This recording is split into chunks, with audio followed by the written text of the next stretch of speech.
Yes everybody, आज हमें पढ़ना है अपना next topic, that is debenture sinking fund. Topic का नाम क्या है? फिर से एक बार, टॉपिक का नाम क्या है? इसका दूसरा नाम जो डिबेंचर सिंकिंग फंड है, इसका दूसरा नाम, या मैं कहूं कि ऐसा का ऐसा एक और, जिसको हम लोग डिबेंचर रिडेम्पशन फंड के नाम से भी जानेंगे, है ना। निष्ठा की शादी हो रही थी उस दिन, सब लोगों को अच्छा लग रहा था कि जीवन का नेत्र आएगा। पता चला कि इन्होंने अजमेर में जाकर पुष्कर में एक रिजॉर्ट लिया है और वैसी वाली शादी करी है। कौन सी वाली? वो सब आ जाते हैं, लड़के वाले भी आ जाते हैं, लड़की वाले भी आ जाते हैं, फिर इकट्ठे हो जाते हैं एक जगह, 2-3 दिन रुकते हैं। क्या बोलते हैं उसको? Destination wedding. डेस्टिनेशन वेडिंग में नियर रिलेटिव तो पहुंच जाते हैं, दूर वाले फिर वेट ही करते रहते। क्या फिक्स होता है कि 300 लोग मिलकर शादी करेंगे क्या? और यहाँ पे हम लोग वेट कर रहे थे कि हम लोगों को भी इनविटेशन आएगा। लेकिन इस तरह की शादी की व्यवस्था करने के लिए निष्ठा के घर वालों ने क्या सिस्टम सेट किया वो समझना। उन्होंने क्या किया कि गोल्ड में इन्वेस्टमेंट करो या कोई प्रॉपर्टी में इन्वेस्टमेंट करो और फिर बाद में खर्चा करो, इससे बेटर है कि एक फंड ही बना देते हैं। और उस फंड का नाम क्या रखते हैं? निष्ठा मैरिज फंड। क्या नाम रखते हैं उसका? निष्ठा मैरिज फंड। और ये फिक्स सिस्टम कर दिया कि इसमें, इस फंड में हमें इतने रुपए हर साल डालने हैं। और हर साल डालते डालते जिस वक्त निष्ठा की शादी का दिन आएगा उससे 2-5-10 दिन पहले इस फंड को यूटिलाइज करके जो पैसे आएंगे उससे निष्ठा की शादी कर लेंगे। काम हो गया। तो क्या मैं कह सकता हूं कि एक फंड क्रिएट किया जिसका नाम क्या रखा? Marriage fund. स्पेसिफिक फंड है, काम क्या था? शादी। पैसे कब डाले? हर साल। और उस फंड में पैसे डालते डालते लास्ट में उस पैसों से कुछ भी तो खरीद वरीद भी लिया थोड़ा बहुत, और नहीं भी खरीदा अगर तो उसको एक ऐसी जगह पे सेव करके रख लिया कि उसको सेल करके या उसको फंड को निकाल कर या उस फंड को रिडीम करके जो पैसा आएगा उससे डिबेंचर, उससे निष्ठा की शादी कर ली जाएगी। सिंकिंग फंड का भी ऐसा ही माहौल है। सपोज कीजिए कि आज से 10 साल बाद आपको 10 लाख रुपए चाहिए। कितने रुपए चाहिए? तो हर साल 10 साल बाद 10 लाख रुपए चाहिए, तो हर साल कितने रुपए डालूं? 1 लाख। तो 1 लाख रुपए हर साल साइड में लेने। उस फंड का नाम ही होगा डिबेंचर सिंकिंग फंड। क्या नाम होगा उसका? Debenture sinking fund. सीधा सा हिसाब होगा। डिबेंचर सिंकिंग फंड में 2 तरह के आपके अकाउंट बनते हैं, एक डिबेंचर सिंकिंग फंड अकाउंट, एक debenture sinking fund investment account. फिर से एक बार, कितने अकाउंट बनेंगे? डिबेंचर सिंकिंग फंड अकाउंट, दूसरा क्या बनेगा? Debenture sinking fund investment account. अब वो पैसा आपने किस में लगाया है ना? आपने कोई बॉन्ड परचेस कर लिए, कोई और आपने कोई एफडी करवा दी, आपने पैसा ऐसे ही बैंक में रख दिया, आपने पैसों का कुछ भी तो किया होगा ना। तो जो हम पैसों का कुछ भी तो करते हैं, वो फंड जो होता है उस फंड का क्या नाम होता है? Debenture sinking fund. क्या नाम होता है उसका? तो और ये फंड स्पेसिफिकली किसके लिए काम आएगा? डिबेंचर को रिडीम करने के लिए। तो बस हेडिंग आपने लगा ही दी है। कुछ बातें आप लोगों को पता होगी और नहीं पता है तो मैं आपको बता देता हूं कि अगर कोई भी चीज असेट है और उस असेट का अकाउंट बनाते हैं तो हमेशा उसका ओपनिंग बैलेंस जो है वो 2 बैलेंस बीडी होता है। फिर से एक बार बता रहा हूं मैं, अगर कोई भी असेट है तो असेट का ओपनिंग बैलेंस क्या होता है? 2 बैलेंस बीडी। बजाय इसके अगर ये क्या हो? लाइबिलिटी, तो लाइबिलिटी का हमेशा क्या होता है? By balance BD. ठीक है। तो जो पैसा हम इकट्ठा करके रख रहे हैं वो हमारी एसेट है कि लाइबिलिटी है? एसेट है, लेकिन वो किस में काम आएगा? लाइबिलिटी का पेमेंट करने में काम आएगा। ये तो कंफर्म हो गया, हमारी एसेट है लेकिन लाइबिलिटी का पेमेंट करने के लिए काम आएगा। तो अगर हम उसको एसेट मान रहे हैं तो उसका क्या बैलेंस लिखेंगे? 2 बैलेंस बीडी। और जब वो इंक्रीज होगी तो भी किस में लिखा जाएगा? 2 साइड में। और जब वो डिक्रीज होगी तो कहां लिखा जाएगा? बाय साइड में। अगेन, लाइबिलिटी अगर इंक्रीज होगी तो कहां लिखा जाएगा? बाय साइड में।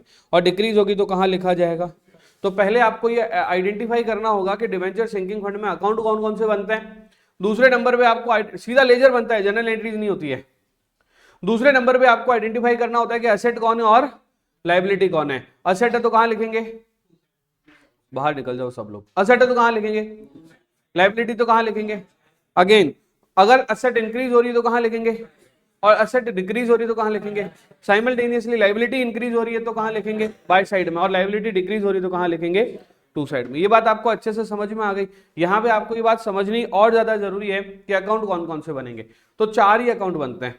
पहला बैंक अकाउंट, दूसरा डिबेंचर का खुद का अकाउंट, क्योंकि डिबेंचर लिए हैं तो खत्म भी करने पड़ेंगे। फिर से एक बार, पहला कौन सा? बैंक असेट है कि लाइबिलिटी है? दूसरा कौन सा? डिबेंचर लाइबिलिटी है कि एसेट है? लाइबिलिटी है। फिर बनेगा हमारा डिबेंचर सिंकिंग फंड अकाउंट। कौन सा बनेगा? Debenture sinking fund account. ये हमारे लिए लाइबिलिटी होती है, क्योंकि ये पैसा हमें किसी और को देना है। आज हम इकट्ठा करके रख रहे हैं किसी और को देने के लिए। तो डिबेंचर सिंकिंग फंड का टू बैलेंस विडी होगा कि बाय बैलेंस विडी होगा? बाय बैलेंस विडी होगा। फिर बनेगा debenture sinking fund investment account. Debenture sinking fund investment account. मुझे बताओ ये भी क्या लग रहा है, खुद रखेंगे या किसी और को देना पड़ेगा? इस फंड को हम किसी और काम में लेंगे या सिर्फ डिबेंचर के काम में लेंगे? डिबेंचर हमारी एसेट है कि लाइबिलिटी है?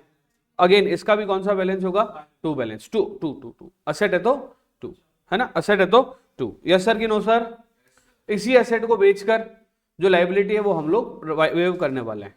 तो एक का बैलेंस क्या हो गया? डिबेंचर सिंकिंग फंड का बैलेंस क्या हो गया? By balance BD. और डिबेंचर सिंकिंग फंड इन्वेस्टमेंट का क्या बैलेंस हो गया? To balance BD. तो पहले हम लोग कुछ बातें लिख लेते हैं, है ना? ऐसा मेरे ऊपर आप लोग आरोप भी लगाओगे 2-5 मिनट बाद, सर ये तो रटने वाली बात होगी, समझ में तो आता ही नहीं है ना।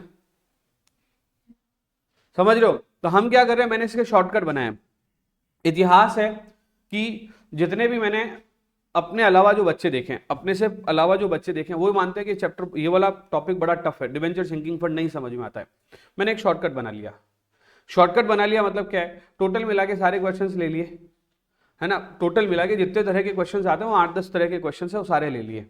उन 8-10 तरह के क्वेश्चंस में क्या क्या बातें हो सकती है वो सारी एक जगह पे लिख ली, फिर उसके क्वेश्चंस भी कर ली। अच्छा समझाने वाली बात है तो बता दिया ना, एसेट का बैलेंस, लायबिलिटी का बैलेंस ये समझाया ना, बता दिया कि एसेट कौन है और लायबिलिटी कौन है। तो रटाया कहां? तो मैंने इसको 3 पार्ट में बांटा, पहले समझाया, फिर इसके जो लूप्स हैं उसको लिखवाए, और लिखवाने के बाद में इसके क्वेश्चंस करवाए और आपके हाथ से फिर से करवाए। तो ये एकदम डन हो जाता है।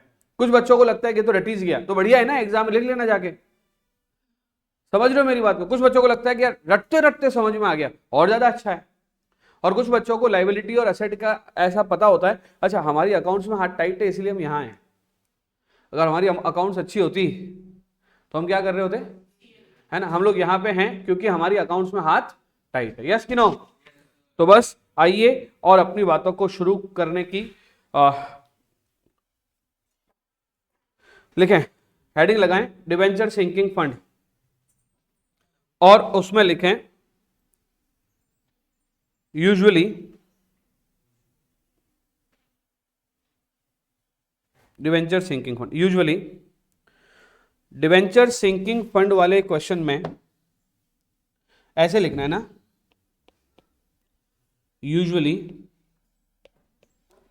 डिबेंचर सिंकिंग फंड वाले, सर ऐसे क्यों लिखवा रहे हो? अरे लिखो ना यार, क्वेश्चन में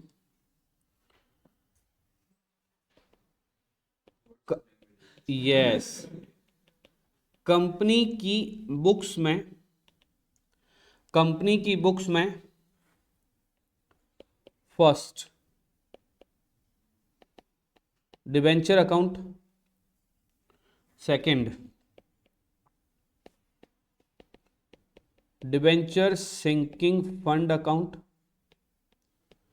debenture sinking fund account, bracket में लिखेंगे liability, third debenture sinking fund investment account, debenture sinking fund investment account, bracket में लिखेंगे एसेट, एंड फोर्थ नंबर पे बैंक अकाउंट बनाए जाते हैं, बनाने होते हैं। अब क्वेश्चन पढ़ते आपको समझ में आ गया कि आपको जनरली कौन कौन से अकाउंट बनाने हैं, जब तक कि क्वेश्चन में कोई स्पेसिफिक बात ना हो। जनरली कौन कौन से अकाउंट बनाने? पहला कौन सा? मुझे बताओ, डिबेंचर एसेट है कि लायबिलिटी है? वाओ, क्या कर रहे हो तुम लोग? डिबेंचर क्या है, तो मान लेते हैं ना, है ना। बैंक क्या है, एसेट है कि लायबिलिटी है, वेरी गुड। तो डिबेंचर का कौन सा बैलेंस होगा, टू की by to balance B, to balance B D.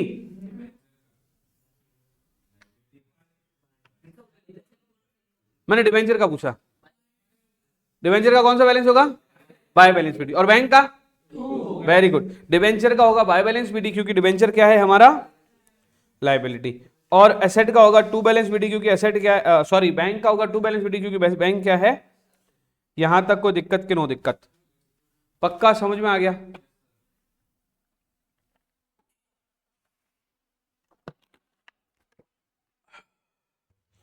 Yes, चलिए, ये हो गई पहली बात। दूसरी लाइन लिखें, दूसरी लाइन लिखें,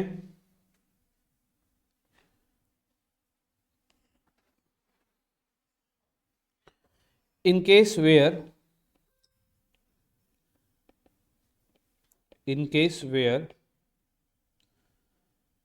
debenture sinking, no, in case where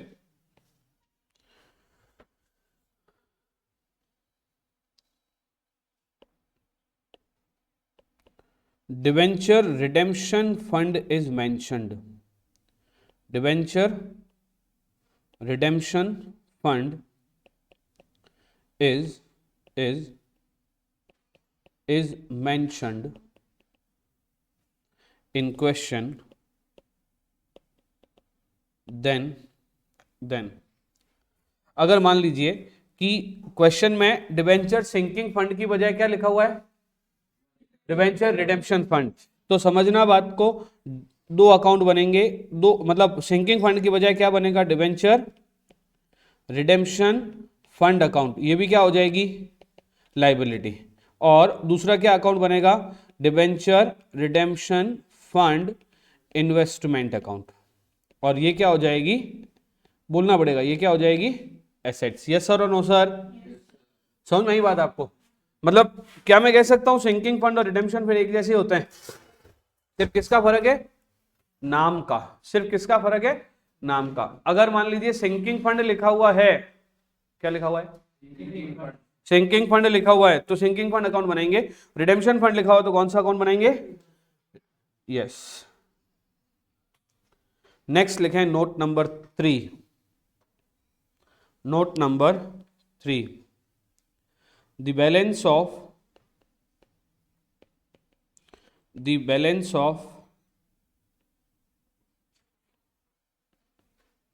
debenture redemption fund account, the balance of debenture redemption investment account, the balance of debenture redemption investment account, the balance of debenture redemption investment account is debenture redemption fund account. मतलब कि जब हम कौन सा account बनाएंगे, debenture redemption investment account या debenture sinking fund investment account, ठीक है, तो उसका जो भी बैलेंस आएगा वो कहां चला जाएगा, डिबेंचर रिडेम्पशन फंड में या डिबेंचर सिंकिंग फंड में। यस सर और नो सर। तो मैं यहां पे आप लोगों की सुविधा के लिए यहां पे एक वर्ड ऐड कर देता हूं सिंकिंग, और यहां पे भी एक वर्ड ऐड कर देता हूं सिंकिंग। समझ में आई बात आपको, नहीं आई, नहीं आई, फिर से समझना, मैंने क्या, फिर से समझना तो भी समझो, मैंने क्या बोला कि अगर क्वेश्चन में डिबेंचर रिडेम्पशन इन्वेस्टमेंट अकाउंट है, उसका बैलेंस क्या बन जाएगा, डिबेंचर रिडेम्पशन फंड अकाउंट। तो क्या मैं ये भी बोल सकता हूं कि debenture sinking fund investment account है, तो उसका बैलेंस क्या हो जाएगा, डिबेंचर सिंकिंग फंड अकाउंट। यानी कि या तो वर्ड क्या लिखा होगा, सिंकिंग, या लिखा होगा रिडेम्पशन। बात तो एक हो गई। समझना यह है कि इन्वेस्टमेंट वाले का बैलेंस जो आएगा, जो भी बैलेंस आएगा बाय या टू, वो कहां चला जाएगा, सिंकिंग फंड या रिडेम्पशन फंड में। यस सर और नो सर, ओके ठीक है, आगे लिखें,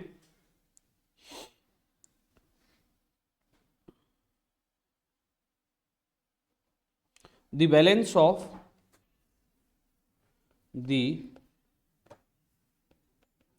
balance of debenture sinking fund account, debenture sinking, debenture sinking या redemption fund account is transferred in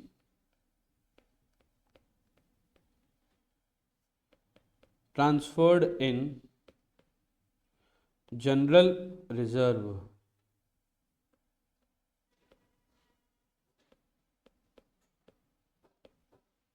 in general reserve account. Yes sir कि no sir? Okay, फिर से एक बार समझना। मैंने आपको बताया टोटल मिला के अभी तक जो समझा है उसको समझो। कितने अकाउंट बन रहे हैं? 4। ऐसे तो नहीं पढ़ूंगा। कितने अकाउंट बन रहे हैं? पहला कौन सा? Debenture account. दूसरा कौन सा? Sinking fund account. तीसरा कौन सा? Sinking fund investment account. चौथा कौन सा? Bank account. अब मेरी बात सुनो, सिंकिंग फंड का बैलेंस कौन सा हो जाएगा? By balance PD. और सिंकिंग फंड इन्वेस्टमेंट का बैलेंस कौन सा हो जाएगा? To balance PD.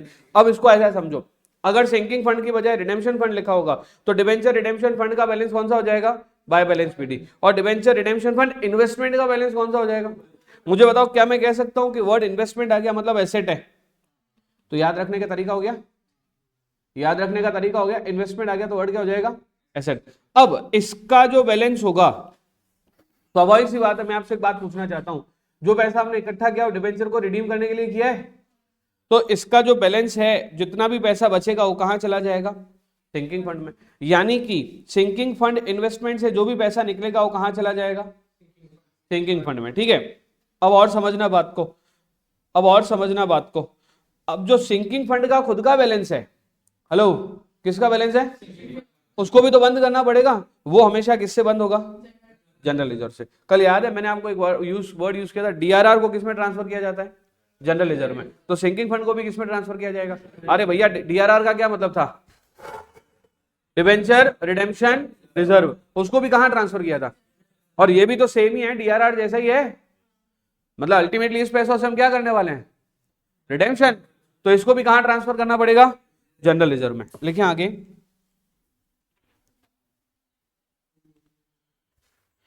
आगे, नेक्स्ट एंट्री लिखें, annual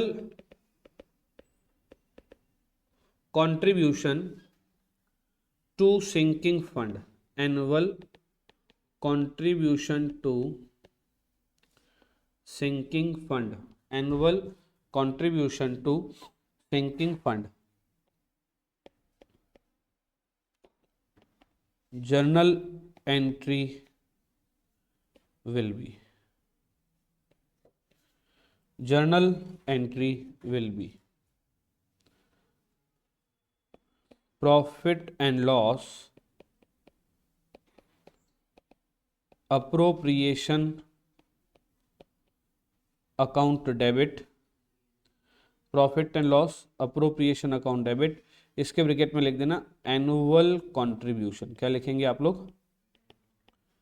annual contribution debit to debenture sinking fund account, debenture sinking fund account. ये एंट्री समझ में आई सबको?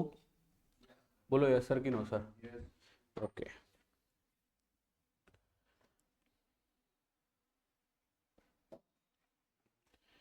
मतलब क्या होगा? क्या हम P&L अप्रोप्रिएशन अकाउंट बना रहे हैं क्या? नहीं बना रहे ना? हेलो एवरीवन, यूजुअली हम P&L अप्रोप्रिएशन अकाउंट बना रहे हैं कि नहीं बना रहे? इन केस बना भी रहे हो, इन केस हम P&L अप्रोप्रिएशन बना भी रहे हो तो P&L में क्या लिख देंगे? To debenture sinking fund. लेकिन डिबेंचर सिंकिंग फंड तो बन रहा है ना, तो डिबेंचर सिंकिंग फंड के लिए क्या एंट्री करेंगे? By P&L appropriation. पूरा ध्यान रखना, बाय। अब हो क्या रहा है? अभी थोड़ी देर पहले मैंने क्या कहा था? डिबेंचर सिंकिंग फंड एसेट है कि लायबिलिटी है? देख के बता दो, डिबेंचर सिंकिंग फंड एसेट है कि लायबिलिटी है? और जब लायबिलिटी बढ़ती है, क्या बढ़ती है? लायबिलिटी। तो P&L appropriation account debit to debenture sinking fund है। तो डिबेंचर सिंकिंग फंड में क्या लिख रहे हैं हम लोग? By P and L, by P and L appropriation. बड़ी ना, समझ रहे हो मेरी बात? तो ये इंक्रीज हो रही है तो P and L appropriation. Yes sir कि नो सर? Yes sir. आगे बढ़ते हैं, लास्ट एंट्री, फिर इसके बाद हम लोग क्वेश्चन में पहुंच सकते हैं probably. Interest transfer to sinking fund account, ये 5 हो गया। 6, interest transfer to, interest transfer to sinking fund account.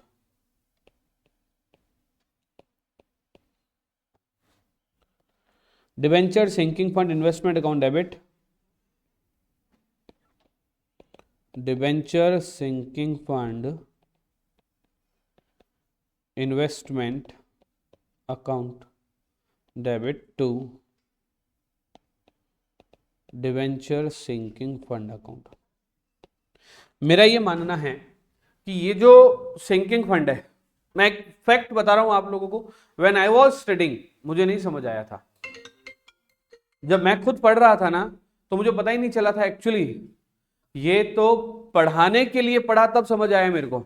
उस वक्त तो मैंने कहा क्या है माथाफोड़ी, क्या पागलपंती है, कुछ समझ ही नहीं आ रहा, छोड़ के चले गए। और हर व्यक्ति के भाग्य मेरे जैसे नहीं होते, हमारे एग्जाम में आया भी नहीं, हमसे पहले और हमारे बाद लगातार आया। इंस्टीट्यूट को मुझे पास करवाना था, है ना, फिर भी ये नहीं पूछा। लेकिन फिर मैंने एक प्रण ले लिया कि मेरे हर बच्चे को इसका आंसर आना चाहिए। और मेरा ऐसा मानना है कि ये पढ़ने के बाद एग्जाम से एक दिन पहले अगर आप ये पढ़ के चले जाओ, आपका आंसर गलत हो ही नहीं सकता है। सब आ गया इसमें, क्वेश्चन की सारी बातें आ गई। अभी अपन क्वेश्चन पढ़ना शुरू करते हैं, मैं बताऊंगा मैं क्या कहना चाह रहा हूं। क्वेश्चन नंबर 22 आ जाओ, क्वेश्चन नंबर 22 में यही है ना, देखो 8 लाख वाला। हाँ, आ जाओ क्वेश्चन नंबर 22 में आ जाओ। अब देखो मेरी बात सुनो, जैसा जैसा क्वेश्चन बोले, क्या जैसा जैसा क्वेश्चन बोले वैसा वैसा करते जाना है, बस कुछ अपना दिमाग नहीं लगाना है। जो क्वेश्चन बोलेगा वो अपने को करना है। तुम्हें की मिल गई क्या? मेल आ गया तुम्हें की का? हाँ, जो क्वेश्चन बोलेगा वो हमें करना है। बोलो यस सर कि नो सर? समझना आप बात को। Following balances appeared in the books of N limited on 1 April 2024। 12% debenture 8 lakh रुपए। मैंने क्या बोला, क्वेश्चन में 4 अकाउंट बनेंगे, पहला कौन सा बनेगा? Debenture account. क्या लिखा है? 12% डिबेंचर अकाउंट, तो हेडिंग लगा देंगे 12% डिबेंचर। और टू बैलेंस बीडी की by balance BD? Very good, by balance BD 8 lakh. Question करना शुरू हो गए। Second, 12% debenture sinking fund account, मुझे तो असेट लायबिलिटी लायबिलिटी, तो बाय बैलेंस बीडी की to balance BD? By balance BD 6 lakh रुपए। आगे, debenture sinking fund investment account, asset liability, तो बाय बैलेंस बीडी या to balance BD? To balance BD, ठीक है। फिर उसके बाद अब आ रहा है पहली लाइन कि 10% government bond of 7,20,000, 10% government bond of 7,20,000। ये कह रहा है कि इतने रुपए हमने 7,20,000 रुपए के गवर्नमेंट बॉन्ड में जो इन्वेस्टमेंट कर रखा था वो है 6 लाख रुपए के बराबर। इसको हम बाद में लेते हैं, अब आगे बढ़ते हैं। Annual contribution to, annual contribution of 1,28,000 to sinking fund is to be made on 31 March every year. Okay, annual contribution क्या करेंगे? P and L appropriation account debit to debenture sinking fund. यानी कि अब अगली इस वाली एंट्री को कैसे करना है? डिबेंचर सिंकिंग फंड में क्या लिख देंगे?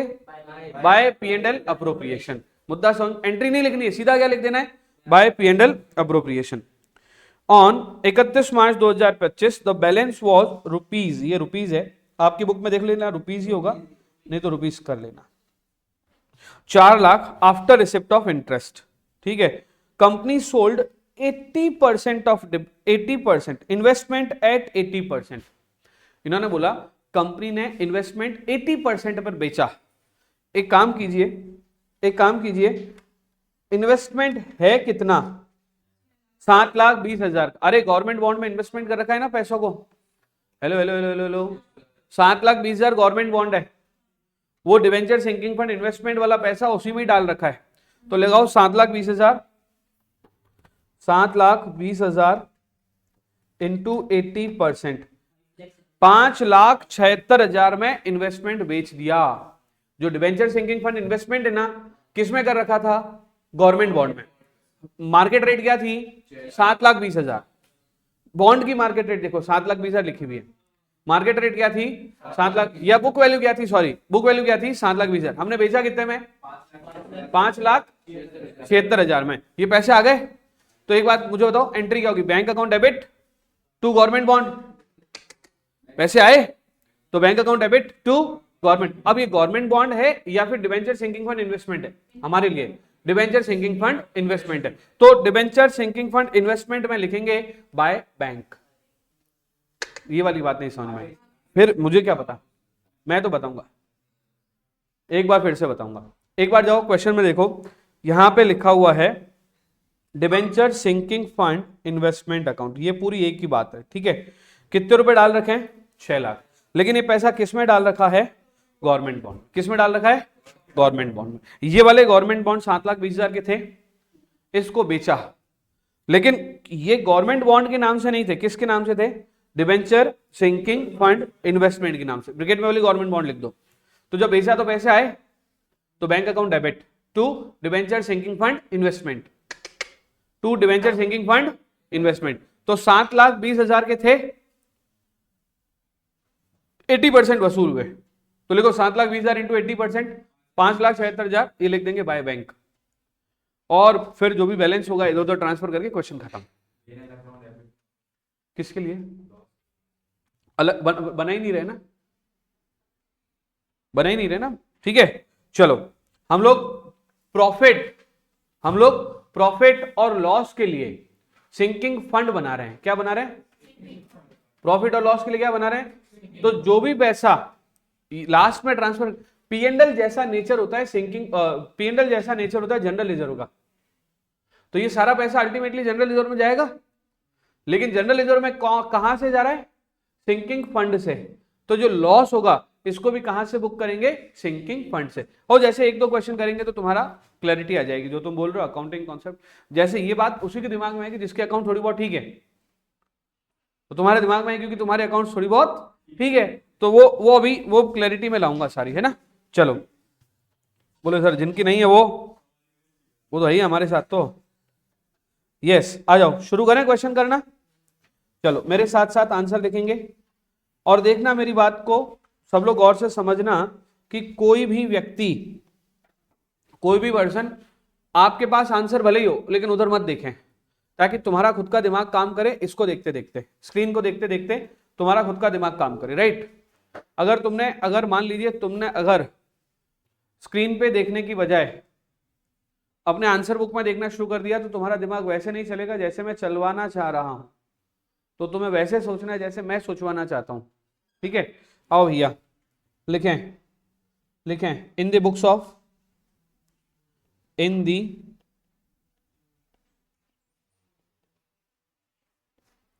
Books of N limited, in the books of N limited, ठीक है। सबसे पहला अकाउंट कौन सा बनाना है?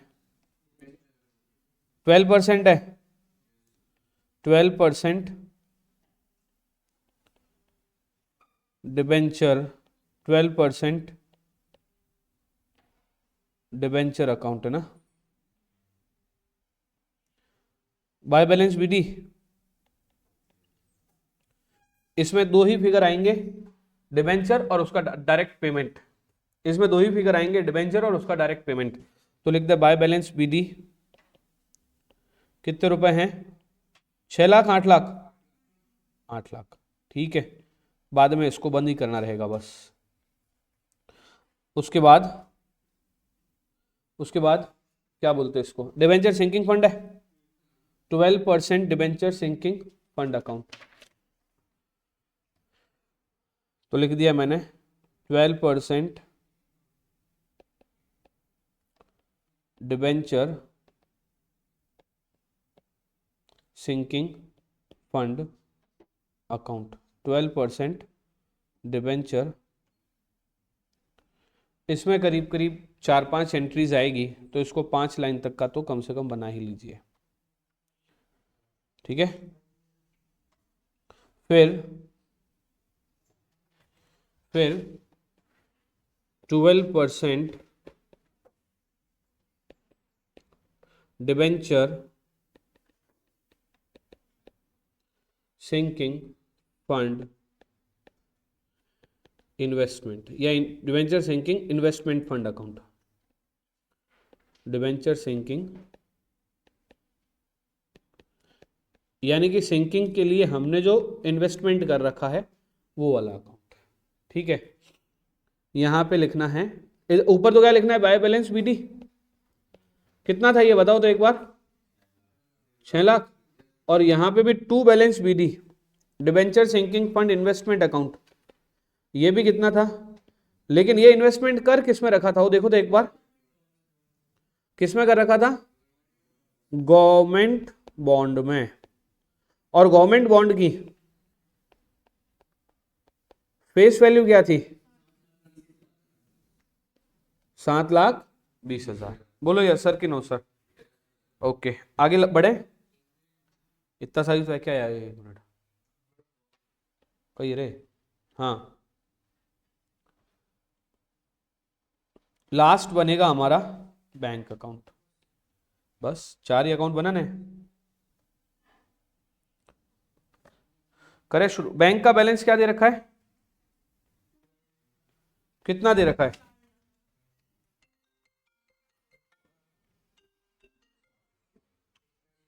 To balance BD.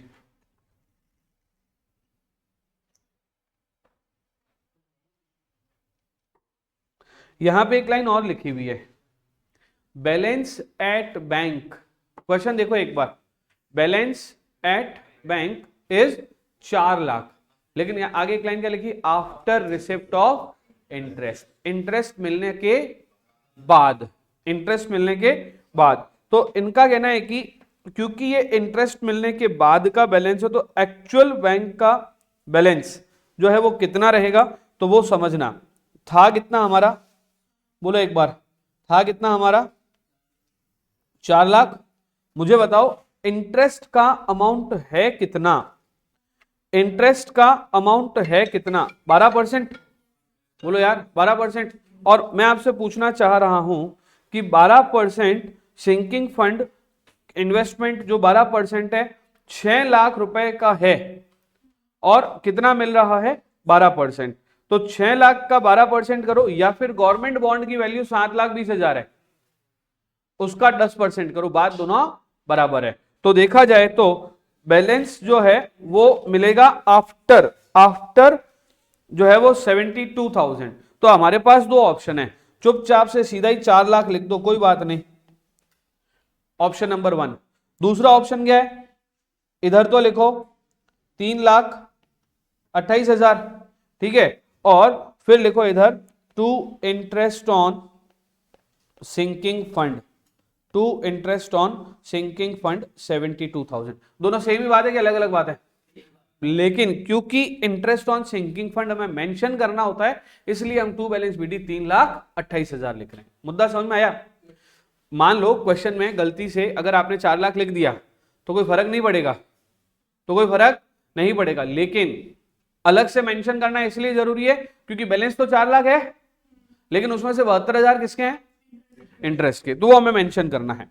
तो मैंने यहां पे 4 लाख में से 72,000, 4 लाख में से 72,000 माइनस करते हुए 3,28,000 रुपए लिख दिए और यहां पे लिख दिया to interest on sinking fund, to interest on sinking fund investment account. ठीक है, हो गया, बोलो यस सर कि नो सर। अब सारे बैलेंसेस हमने लिख दिए हैं, अब जैसा जैसा क्वेश्चन कह रहा है वैसा वैसा हम करना शुरू कर रहे हैं। Annual contribution of ₹1,28,000 to sinking fund is to be made on 31 March every year. हमें हर साल 1,28,000 रुपए डालने हैं। तो मैंने अभी आपको थोड़ी देर पहले लिखवाया था, एंट्री क्या होगी, बोलना पड़ेगा, एंट्री क्या होगी, P&L appropriation account debit to debenture sinking fund. तो मैंने यहां पे लिख दिया bye P&L appropriation, bye P&L appropriation कितने रुपए हो जाएंगे? 1,28,000। यस सर कि नो सर? बोलो हाँ या ना। यस। उसके अलावा इंटरेस्ट हमें मिला है, इंटरेस्ट हमें मिला है तो उसकी भी हमें एंट्री करनी पड़ेगी। Interest on sinking fund account debit to debenture sinking fund. फिर से एक बार, interest on sinking fund investment account debit to debenture sinking fund, तो उसी का ही रिफ्लेक्शन हम यहां पे लिखेंगे बाय इंटरेस्ट ऑन, मैं लिखवाया था ना अभी ऊपर ये वाली लाइन, आप ऐसे चेहरे बना रहे हो तो इसलिए मैं दिखा देता हूं आपको। ये पॉइंट नंबर 6 देखो एक बार, जो भी थोड़ी देर पहले लिखवाया था, भूल गए ना? तभी चेहरे बदले सबके, क्या है ना? समझ में आई बात आपको? जितना भी इंटरेस्ट का पैसा होगा किसमें ट्रांसफर होगा? तो हमने क्या किया, debenture sinking fund investment account debit to debenture sinking fund. ठीक है, ये इंटरेस्ट को ट्रांसफर किया है हमने। यस सर कि नो सर? Yes sir. ठीक है, कहाँ गया रे? ये था, यही था, हाँ कहाँ, यही था, यही था, बोलो नहीं रे। ठीक है, तो आ गया ना, दिख रहा है पूरा? Yes, by interest on sinking fund investment account. हाँ, कितने रुपए? 72,000। यहां तक कोई दिक्कत कि नो दिक्कत? कोई दिक्कत कि नो दिक्कत? अब अपन चलते हैं अगले अकाउंट की तरफ। अगला अकाउंट हमारा कौन सा है? Sinking fund account. लेकिन क्यों जाना है उसका भी रीजन सुन लो। अगली लाइन में क्वेश्चन ने बोला है कि the company sold the investment at 80% and debenture were redeemed. Company sold the investment at 80% and debenture were redeemed. फिर से एक बार, कंपनी ने क्या बेचा और क्या कर दिया? तो आ जाओ, इन्वेस्टमेंट को बेचें। इन्वेस्टमेंट को बेचेंगे तो एंट्री क्या होगी? Bank account debit to investment, बोलना पड़ेगा। एंट्री क्या होगी? तो मैंने लिखा बाय बैंक और ब्रैकेट में लिख दिया, बाय बैंक और ब्रैकेट में लिख दिया 7,20,000 का आइटम था, 80% के हिसाब से सेल किया तो आया 5,76,000। साइमल्टेनियसली बैंक में लिख दिया bank account debit to 12% debenture sinking fund, दिख रहा है ना, investment account, second debenture sinking fund investment account. कितने रुपए से? 5,76,000 से ना, ये भी लिख दिया 5,76,000। कैसे आया? 7,20,000 का 80%, ऊपर लिख दिया था वैसे भी। ठीक है, बोलो हाँ या ना। अब इधर उधर करते हैं चीजों को, अब चीजों को इधर उधर करते हैं, है ना, चीजों को इधर उधर करते हैं। सबसे पहले मैंने आपको एक बीच में लाइन लिखा रखी है कि डिबेंचर सिंकिंग फंड इन्वेस्टमेंट का, डिबेंचर सिंकिंग इन्वेस्टमेंट फंड का जो बैलेंस है उसको कहां ट्रांसफर करना है? डिबेंचर सिंकिंग फंड में। इन्वेस्टमेंट का ट्रांसफर करना है सिंकिंग फंड में और सिंकिंग फंड का ट्रांसफर करना है जनरल रिजर्व में। फिर से एक बार, इन्वेस्टमेंट का ट्रांसफर करना है सिंकिंग फंड में और सिंकिंग फंड का ट्रांसफर करना है, तो पहले डिबेंचर सिंकिंग इन्वेस्टमेंट फंड का डिबेंचर सिंकिंग फंड में करेंगे, फिर डिबेंचर सिंकिंग फंड का जनरल रिजर्व में करेंगे। तो इधर उधर करना शुरू करें, तो करना शुरू करते हैं। मुझे बताओ, हमारा बैलेंस था 6 लाख का, 6 लाख का था। 6 लाख की चीज बिकी कितने में? 5,76,000 में। अभी भाई बोला था थोड़ी देर पहले, है ना, 6 लाख की चीज बिकी कितने में? 5,76,000 में। तो फायदा हुआ कि नुकसान हुआ? कितने का नुकसान हुआ? 24,000 का। कितने का नुकसान हुआ? 24,000 का। तो हम 24,000 का नुकसान जो है वो यहां पर लिखना पड़ेगा और ये अकाउंट क्लोज हो जाएगा। क्लोज कैसे होता है? By debenture sinking fund, bracket में लिख रहा हूं बैलेंसिंग फिगर। क्या लिख रहा हूं मैं? Balancing figure. कितने रुपए हो जाएंगे ये? 24,000। ठीक है, ये खाता हो गया क्लोज, ये भी खाता हो गया क्लोज, अकाउंट इज क्लोज्ड। ये 24,000 रुपए हम ऊपर लेके चले जाएंगे इस साइड में, तो क्या लिख देंगे हम लोग, टू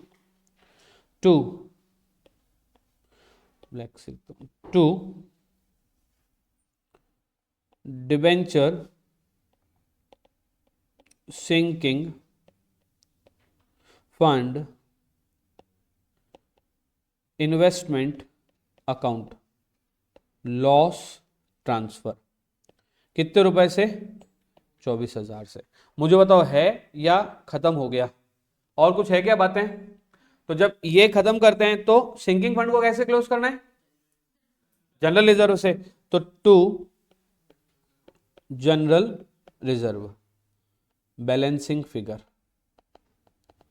इसकी टोटल कितनी हो रही है एक बार देखो तो, एक बार 6 और 1 7 और 8 लाख, कितनी हो रही है 8 लाख, है ना। ये भी कितनी हो जाएगी 8 लाख, तो ये हो जाएगा 7,76,000।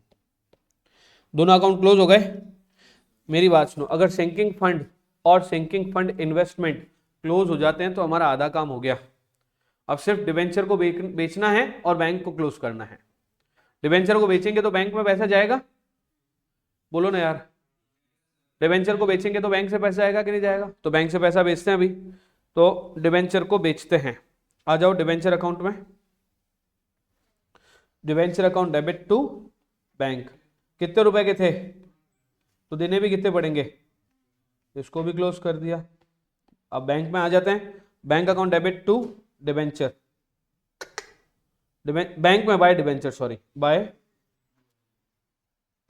12% डिबेंचर अकाउंट 8 लाख। करो टोटल करो, 8 थोड़ी होगा, कैसे होगा 8 यार, 1,76,000 का बैलेंसिंग फिगर आ जाएगा बाय बैलेंस CD 1,76,000। और इसको किस नाम से डालेंगे हम लोग, बैलेंसिंग फिगर, नोट कर लो। मुझे लगता है कि आपको थोड़ा बहुत ये समझ में आ गया होगा, बोलो हाँ है ना। चलो, तो इस तरह से देखा जाए तो हमने वन बाय वन एंट्रीज को समझते हुए, है ना, चीजों को कंप्लीट किया है।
डन है, कोई दिक्कत की नो दिक्कत, कोई दिक्कत नहीं। चलो हाँ, अब मेरी बात सुनो, क्या आप लोगों को, अगर मैं आपसे पूछूं कि क्या आप लोगों को ये पूरा टॉपिक समझ में आया, तो हमने क्या किया, एक बार पूरे टॉपिक को रिवाइज करते हैं, ठीक है। मैं बोलता जाऊंगा, आपको सामने से जवाब देना है। सबसे पहले कौन सा अकाउंट बनेगा, डिबेंचर अकाउंट। डिबेंचर का बैलेंस कौन सा, बाय बैलेंस बीडी। फिर कौन सा अकाउंट बनेगा, debenture sinking fund account, balance कौन सा, बाय बैलेंस बीडी। फिर बनेगा debenture sinking investment fund, balance कौन सा, टू बैलेंस बीडी। फिर क्या बनेगा, बाय बैंक, बाय का बैलेंस, बैंक का बैलेंस कौन सा, टू बैलेंस बीडी। बात खत्म। अब सबसे पहले अगर कोई पैसा एनुअल कंट्रीब्यूशन के रूप में ट्रांसफर किया है तो एंट्री क्या हो जाएगी, P&L appropriation account, debit to debenture sinking fund account, debenture sinking fund account. तो डिबेंचर सिंकिंग फंड में क्या आ जाएगा, बाय P&L अप्रोप्रिएशन, बढ़ गया। उसके बाद अगर क्वेश्चन में कह रखा है कि इन्वेस्टमेंट बेचा या इंटरेस्ट मिला, तो इंटरेस्ट की क्या एंट्री होगी, bank account debit to interest on sinking fund investment account, bank account debit to interest on sinking fund account. अब जो interest on sinking fund account आया है, इंटरेस्ट ऑन सिंकिंग फंड आया है, उसको हमें कहां पे ले जाना पड़ेगा, डिबेंचर सिंकिंग फंड अकाउंट में। तो वहां पे क्या एंट्री होगी, by interest on sinking fund. ये किस में लिखा है, सिंकिंग फंड अकाउंट में लिखना है। मुझे लग रहा है कि कोई मैंने शायद एक वहां पे कुछ, ये इंटरेस्ट लिखो यहां पे, मैंने कहा यार मुझे क्यों लग रहा है कि मैंने एक वर्ड कम लिखवाया है, ये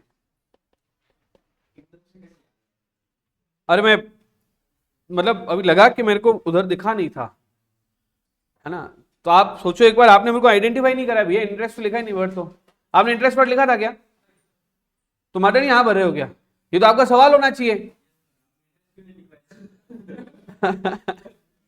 अरे भाई स्वाभाविक सी बात है ना, अब मैं मेरे से तो क्लरिकल है।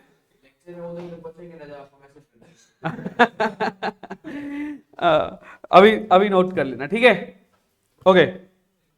मैंने कहा क्या गड़बड़ हुई है, यस इंटरेस्ट की क्या एंट्री होगी, interest on sinking fund account debit, interest on debenture sinking fund investment account debit to debenture sinking fund account. बोलो यस सर कि नो सर, दो बातें समझ में आ गई, दोनों बातें समझ में आ गई।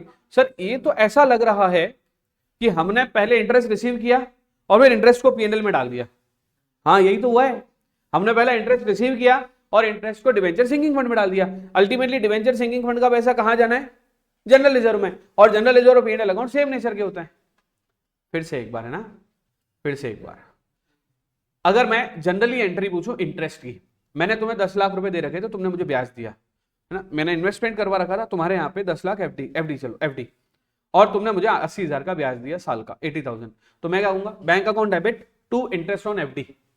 अब ये इंटरेस्ट ऑन एफडी है, ये P&L में जाएगा कि नहीं जाएगा, हेलो, तो जैसे वहां पे P&L में जाता है, जैसे वहां पे ये P&L में जाता है, वैसे ही करना है यहाँ पे, है ना। P&L में बाय साइड में लिखते हैं, P&L में बाय साइड में लिखते हैं बाय इंटरेस्ट रिसीव्ड, तो ठीक वैसे ही डिबेंचर सिंकिंग फंड में हमने बाय साइड में लिख दिया interest received. Yes sir no sir, same है एकदम। अब आगे बढ़ते हैं, फिर क्या करेंगे हम लोग, क्लोज करना शुरू करेंगे। पहले क्लोज किया किसको, डिबेंचर सिंकिंग फंड इन्वेस्टमेंट को, बेचा इसलिए क्लोज हो गया। तो bank account debit to debenture sinking fund investment account. Hello everyone, पैसा मिला, कहां मिला, बैंक में मिला, तो एंट्री क्या होगी, bank account debit to debenture sinking fund investment account. अब या तो फायदा होगा या तो नुकसान होगा, अगर नुकसान है तो बाय डिबेंचर सिंकिंग फंड, और फायदा है तो टू डिबेंचर सिंकिंग फंड। समझ में आ रही बात, यहां पे P&L ना आके क्या हो रहा है, तो मतलब P&L अकाउंट जो होता है ना अपना जनरल P&L अकाउंट जैसा होता है, उसके बजाय हम क्या बोल रहे हैं, debenture sinking fund. Ultimately P&L का पैसा रिजर्व में ट्रांसफर करते हैं, इसका भी पैसा कहां ट्रांसफर कर रहे हैं, रिजर्व में। इसी तरह से दोनों अकाउंट बंद हो जाएंगे, डिबेंचर बेच देंगे। अच्छा डिबेंचर बेचा है क्या हमने, तो डिबेंचर बेचेंगे तो एंट्री क्या आएगी, bank account debit to debenture या डिबेंचर टू बैंक। डिबेंचर बेच रहे हैं कि रिडीम कर रहे हैं, ये चैप्टर में डिबेंचर बेच रहे हैं कि रिडीम कर रहे हैं, रिडीम कर रहे हैं। तो डिबेंचर खरीदेंगे कि बेचेंगे, अपने डिबेंचर खरीद रहे हैं, अपने डिबेंचर खरीद रहे हैं। तुम अपना डिबेंचर बेच रहे हो कंपनी को, कंपनी तो खरीद रही है ना, तो एंट्री क्या होगी, debenture account debit to bank. तो बैंक में क्या लिख देंगे, बाय डिबेंचर, बैंक में क्या लिख देंगे, विद दिस वी कंक्लूड, है ना, with this we conclude question number 22। 23 कौन सा है आपके यहां पे, देखो एक बार, वाओ वाओ, यही है। अब सुनो मेरी बात, वहां पे क्या था, डिबेंचर सिंकिंग फंड इन्वेस्टमेंट में एक ही जगह इन्वेस्ट किया था, लेकिन यहां पे हमने मल्टीपल प्लेसेस पे इन्वेस्टमेंट किया है। समझ में आई बात। और तो देखो जैसे वहां पे था क्या, गवर्नमेंट बॉन्ड, तो गवर्नमेंट बॉन्ड की वैल्यूज लिखी हुई थी वो ये वाली है, 7,20,000 वाली वैल्यू है। फिर हमने 7,20,000 को 80% पे बेचा था, ये बेचा हमने। Same day investment were sold at 91, at par, at 109 और एट, ये सारे 100 रुपए के हैं, ठीक है। इसको एट पार बेचा, इसको 91 में बेचा, 109 में बेचा, 103 में बेचा, 91 में बेचा। फायदा कि नुकसान मुझे नहीं पता, बाद में पता चलेगा आगे जाके क्वेश्चन में। यस सर कि नो सर। ये सेल की एंट्री ये वाली होगी, ठीक है। बाकी एज इट इज बैलेंस लिख देना है दोनों का। हाँ वो अभी अभी करेंगे क्वेश्चन, अभी करें शुरू वाला क्वेश्चन करना, पहले क्वेश्चन पढ़ो मन में।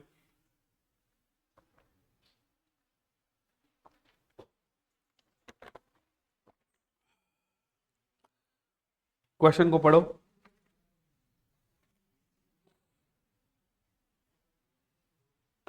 पढ़ो क्वेश्चन को पढ़ो।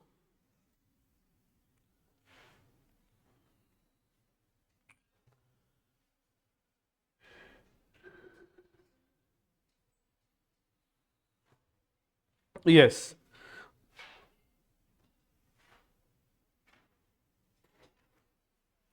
पढ़ा, क्वेश्चन को पढ़ा। On 31st March 2024 the following balances stood in the books of company: 8% first mortgage debenture, normal बात है, डिबेंचर है 8% डिबेंचर है। कितना बैलेंस बता रखा है, 10 लाख। Debenture redemption fund 10,65,400, 10,65,400। ये क्या मैं कह सकता हूं कि रिडेम्पशन फंड और सिंकिंग फंड एक ही होता है, तो क्या मैं कह सकता हूं ये सिंकिंग फंड जैसा ही है, ठीक है। फिर debenture redemption fund investment account, debenture redemption fund investment account. अब आप इसकी अगर टोटल करोगे तो क्या दे रखा है, 3,56,300 प्लस 3,20,340 प्लस 3,08,550 प्लस 8210, टोटल करोगे तो 10,65,400 ही आ रहा है। तो जैसे सिंकिंग फंड का बैलेंस है वैसे ही डिबेंचर रिडेम्पशन फंड इन्वेस्टमेंट का बैलेंस है। कौन सा होता है, टू बैलेंस बीडी की by balance CD, to balance BD. अब अगला है इन्वेस्टमेंट सोल्ड, जैसे वहां पे इन्वेस्टमेंट बेचे थे वैसे यहां पे भी इन्वेस्टमेंट बेचेंगे, बेच दिए, बेच के पैसे आ गए, अरे बोलो ना यार। अब क्या होगा, बेचने के बाद या तो फायदा होगा या नुकसान होगा, जो भी फायदा नुकसान है उसको कहां भेजेंगे, डिबेंचर रिडेम्पशन फंड में। पहले क्या कहां भेजा था हमने पिछले क्वेश्चन में, डिबेंचर सिंकिंग फंड में, इस क्वेश्चन में कहां भेजेंगे, डिबेंचर रिडेम्पशन फंड में। यस सर कि नो सर, यस सर। और इसके बाद इसके बाद इसके बाद इसके बाद इसके बाद on 31st March 2024 debenture were redeemed at a premium of 5%। अब क्या होगा, जो डिबेंचर थे ना उसको रिडेम्पशन कर रहे हैं, अरे डिबेंचर कितने के भी थे उसको रिडेम्पशन कर रहे हैं, तो बाय बैंक, या डिबेंचर में क्या लिख देंगे, टू बैंक, डिबेंचर में क्या लिख देंगे, टू बैंक, और बैंक में क्या लिख देंगे, बाय डिबेंचर। अब प्रीमियम का पैसा साथ में दिया तो एक और अकाउंट बन जाएगा, premium on redemption of debenture. कितना परसेंट एक्स्ट्रा देना है, 5%, बात खत्म। क्वेश्चन नॉर्मल है, करवाऊं या करोगे, करवा देता हूं, क्या ज्यादा ज्यादा है ना इसमें, डेटा थोड़ा सा ज्यादा है तो एक क्वेश्चन और करवा देता हूं। चलो आ जाओ करो, है एकदम इजी क्वेश्चन, कोई खास बात नहीं ध्यान रखना है इसमें ना, ठीक है। चलो आंसर नंबर 23, अरे नहीं नहीं करवा ही देता हूँ, अरे आगे क्या है, आगे होमवर्क बहुत सारा आने वाला है। आंसर नंबर 23, सबसे पहले 8% अकाउंट बनाते हैं ब्लैक पेन से, 8% first mortgage account, 8% first mortgage account by balance BD, by balance BD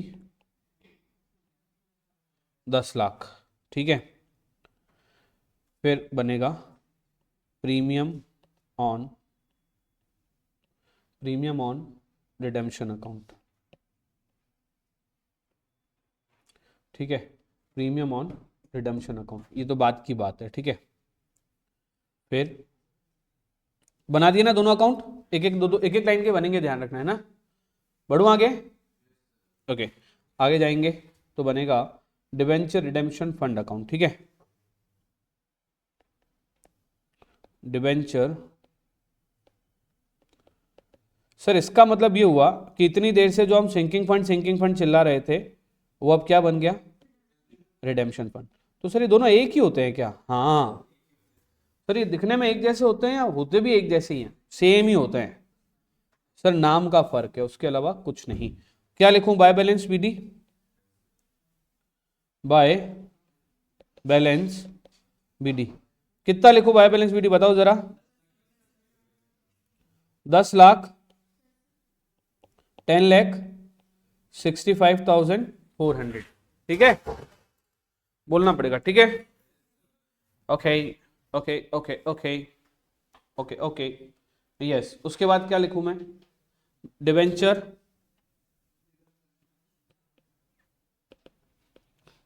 redemption fund investment account, debenture redemption fund investment account, ठीक है, ठीक है बाबू।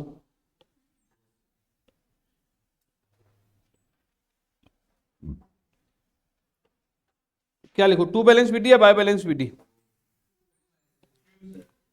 अच्छा टू, मुझे बताओ टू बैलेंस बीडी में कौन कौन सी चीजें आ रही है। तो सबसे पहले आ रही है हरियाणा इलेक्ट्रिसिटी बॉन्ड, तो मैंने साइड में लिख दिया, नीचे इसके अंदर ही लिख दिया क्या क्या चीजें हैं, कहां कहां पे है। 6% हरियाणा इलेक्ट्रिसिटी बॉन्ड कितने रुपए का है, 3,56,300, ठीक है, 3,56,000। अरे यार वो बच्चे क्या है, साउथ के भी हैं, अभी थोड़ी देर पहले बोलेंगे 56 क्या होता है सर, है ना, और ज्यादा साउथ के एक्चुअली। तो मेरे को याद रखना पड़ता है बार बार कि सिर्फ मारवाड़ियों के बीच में नहीं है हम, है ना, पूरे भारत के बीच में। तो वो फिगर्स को इंग्लिश में ना बोले तो फिर गड़बड़ हो जाती है, और तुम लोगों को 56 ही अच्छा लगता है क्या,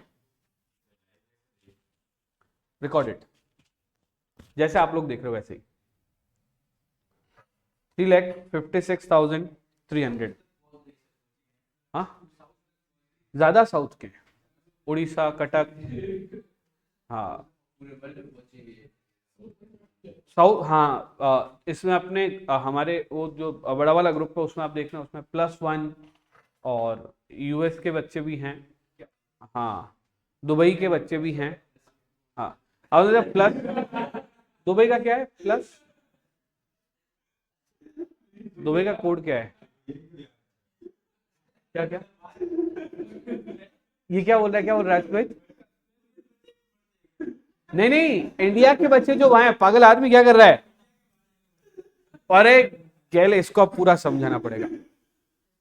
मेरे भाई साहब की पोस्टिंग, मेरे कजन ब्रदर की पोस्टिंग 2019 से लेकर 2022 तक थी युगांडा में, हाँ अब जो भतीजा है उसको तो पता है कि 2022 में वापस भारत आना है, तो वो तो इंडिया की पढ़ाई करेगा ना, तो जीवन भर वहां थोड़ी रहेंगे जो, तो जिनके पेरेंट्स वहां शिफ्ट हो गए लेकिन अल्टीमेटली उनको पता है कि वापस इंडिया आना है, तो साइड में सीएस का कोर्स कर रहे हैं, तो वहीं बैठे यहां से कोचिंग ले रहे हैं। हाँ तो यूएस का बच्चा सीएस हमारा क्यों करेगा, करेगा वो एक अलग बात होगी। जैसे आपको मैं बता दूं, मलेशिया का सीएस इंस्टीट्यूट ने पूरा कोर्स हमारा ले रखा है, आईसीएसआई का। तो पागल है क्या, पागल हो गया क्या ये, क्या इसको समझाओ, इसको दवाई खिलाओ। हाँ हमारा मतलब आईसीएसआई है क्या, हमारा कोई बनाया हुआ है क्या पागल, मजे तो नहीं ले रहा, मुझे जब पता चल जाता है ना कोई बच्चे मजे ले रहा है फिर उसकी लेता हूं। हाँ, yes, 5% Punjab water bond loan, 3,20,340, 3,20,340, then 8% Rajasthan government loan, 8% Rajasthan government loan, this is 3,08,550, 3,08,550, 7% Gurgaon Gramin bank loan, 7% Gurgaon Gramin bank loan, Gurgaon Gramin bank loan 80,210, in total it is 10,65,400। मुझे लगता है कि बात आपको समझ में आ गई होगी। हमने टू बैलेंस पीडी लिखा है, अब हम इसे बेचना शुरू कर रहे हैं, क्योंकि इन्वेस्टमेंट बेचेंगे तभी तो पैसे आएंगे। आप देखना, दिखने में बड़ा क्वेश्चन लग रहा था, एक्चुअली पिछले वाले से छोटा ही है। सिर्फ 4 चीजें हैं जिसको एक जैसी चलानी है। देखने में पिछली बार से बड़ा क्वेश्चन लग रहा था ये, पर है नहीं है। अब इसको बेचना शुरू करें। On the same day investment were sold as follows. पहला लिखा है Haryana electricity bond at par, मतलब हरियाणा इलेक्ट्रिसिटी बॉन्ड को आप क्वेश्चन में पढ़ेंगे तो आप देखेंगे यहां पर 3,50,000 रुपए का था। समझना बात को, फिर बाद में नहीं समझ में आएगी। इधर देख लो बोर्ड की तरफ, 3,50,000 रुपए का था। कितने का था? तो इसकी फेस वैल्यू कितनी हो गई? 3,50,000। हमारी बुक्स में वाले 356 लिखा हुआ है, पर फेस वैल्यू, पार वैल्यू तो 356 है, सॉरी 3,50,000 है। तो हम लोग सीधा क्या करेंगे, एट पार इसको बेच देंगे। देखो एट पार बेच रहे इसको। अभी एकदम सीरियस होके समझना बात को, नहीं तो बाद में इंस्टीट्यूट सीरियस कर देता है। बाय बैंक, बाय बैंक यानी कि पैसा आ रहा है, हम बेच रहे हैं। सबसे पहले क्या बेच रहे हैं? 6% हरियाणा, 6% हरियाणा बॉन्ड। कैसे बेचा है? At par. तो सीधा सीधा लिख दिया 3,50,000, क्योंकि कैसे बेचा है? At par. अब समझना, आगे देखो इधर एक बार लिखना बंद कर दो, इधर समझ लो पहले। 5%, मैं टाइम दे दूंगा लिखने का। 5% Punjab water bond loan, 5% Punjab water board loan eight 91। अब देखो मेरी बात सुनो, 4 लाख का था, तो 4 लाख का था यानी कि 100 रुपए का एक है, तो 4,000 हो गया। फिर से एक बार, 4 लाख है, 100 रुपए का एक है, तो 4,000 हो गए, इंटू कर देंगे 91, क्योंकि 100 रुपए की चीज कितने में बेची है? 91 में। तो इधर ही मैं आपको फिर से समझाता हूं। बेचा 4 लाख थे, है ना, 100 रुपए का एक होता है, और कितने में बेचा? तो इतने रुपए में सेल किया है हमने। क्लियर है ना? तो मैंने लिखा 5% पंजाब, 5% पंजाब वाटर बोर्ड। फिर से बता रहा हूं मैं आपको, इधर फिर से एक बार करके बता देता हूं, समझो एक बार। अरे फेस वैल्यू तो 100 ही होगी ना भाई, अगर 91 में बिक रहा है तो 10 का तो 91 में बिकेगा नहीं, तो कितने का बिकेगा? 100 में। ठीक है, तो था कितने का? 100 का। कितने में बिका? 91। तो अमाउंट क्या है बताओ एक बार करके के देख के। हेलो यशविन, 10 मिनट में वापस फोन करो ना मेरे को यार। 3,64,000।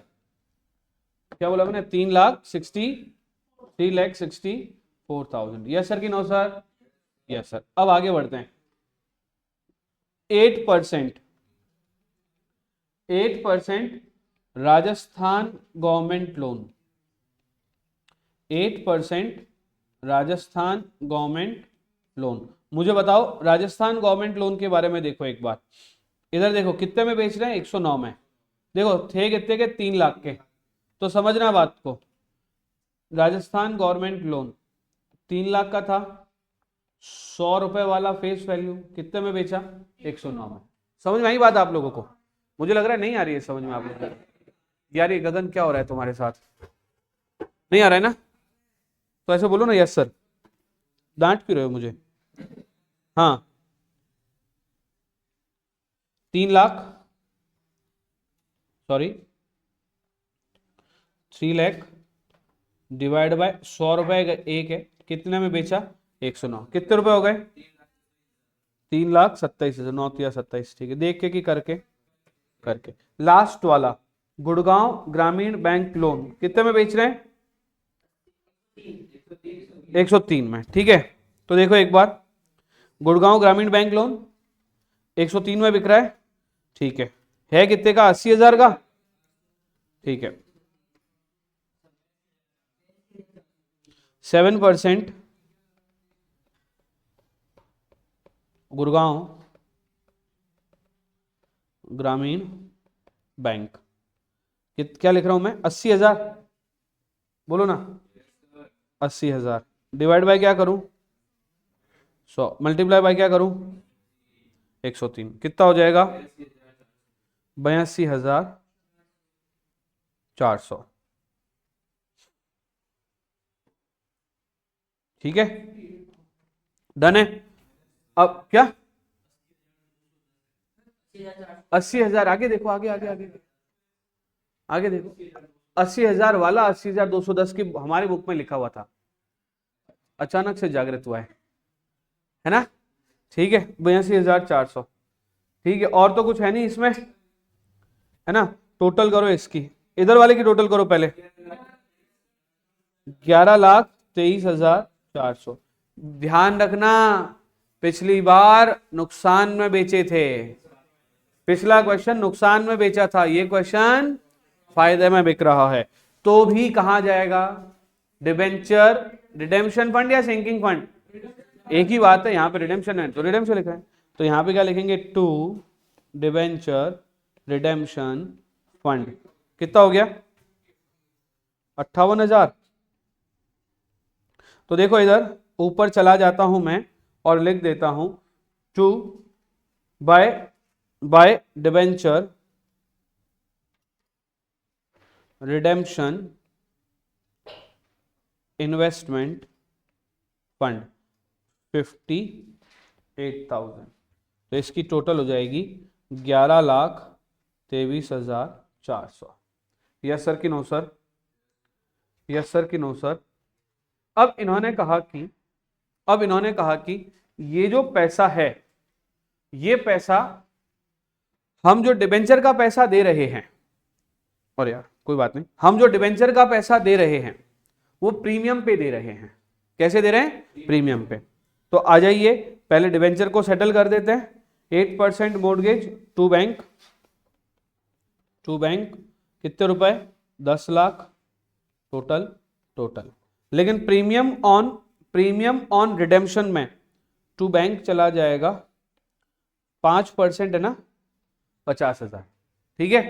Premium on redemption account debit to bank. और आपको याद होगा हम हर बार प्रीमियम को कंप्लीट करते थे, क्लोज करते थे, हम हर बार प्रीमियम को क्लोज करते थे। तो टू बैंक के अगेंस्ट में लिख देंगे by debenture redemption fund account, यानी कि पीएनएल से ना करके, जनरल रिजर्व से ना करके रिडेम्पशन फंड अकाउंट से कर रहे हैं। कितने रुपए? 50,000। यही चला जाएगा इधर, नीचे आ जाएगा, देख लो एक बार साथ साथ में। To premium on redemption 50,000, remaining account चला जाएगा, रिमेनिंग अमाउंट चला जाएगा to general reserve balancing figure.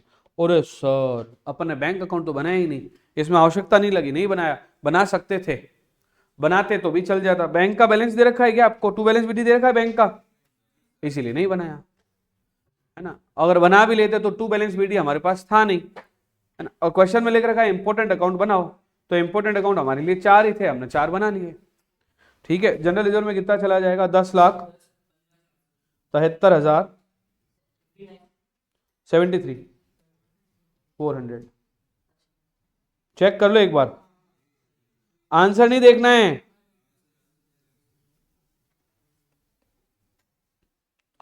एक बार अगर आप लोग क्वेश्चन नहीं नोट कर पाए हैं तो पॉज कर करके नोट कर लीजिए, ये वाला पॉज कीजिए, मैं अगला इन्वेस्टमेंट अकाउंट बता रहा हूं आपको। ये लीजिए, ये पूरा इन्वेस्टमेंट अकाउंट, एक बार इसको भी पॉज करके नोट कर लीजिए। Thank you so much. Yes, note कर लो इसको। Thank you so much. आपके लिए क्वेश्चन नंबर 24, 25 कुछ सेम क्या था? 24 सेम हो गया क्या? 25 और ये वाला सेम है, 25 और सेम है तो वापस से नहीं करना, हटा देना, ठीक है। एक क्या मॉड्यूल से लिया गया है, एक पास्ट अटेम्प्ट क्वेश्चन से लिया गया है, समझ लो मेरी बात को, इसीलिए 2 बार लिख लिया गया उसको।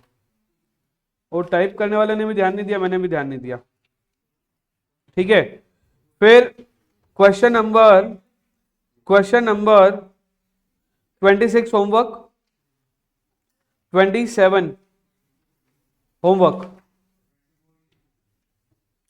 28 होमवर्क, 29 होमवर्क। सारे question homework same to same है, सारे क्वेश्चन होमवर्क 29 तक होंगे तो ठीक, नहीं तो यहां पे आगे कर लेंगे। पर सुनो मेरी बात, मैं एक भी क्वेश्चन ऐसा नहीं होगा जो आपके नोटबुक में किया हुआ नहीं और मैं ना लूं। मैं पहले चेक करूंगा सबकी नोटबुक कि सिंकिंग फंड के क्वेश्चन आपने किए हैं कि नहीं किए हैं। लेक्चर बहुत लंबा हो गया ये वाला, इसको पता नहीं हो जाएगा अपलोड, बट आप लोगों को ध्यान रखना है, हमने पूरे सिंकिंग फंड को समझा है। अगर सारे ही क्वेश्चन आपके डाउट आएंगे अगर कोई भी, तो मैं लूंगा तभी जब आप घर से करके लाएंगे। यस कि no? Thank you so much, bye bye.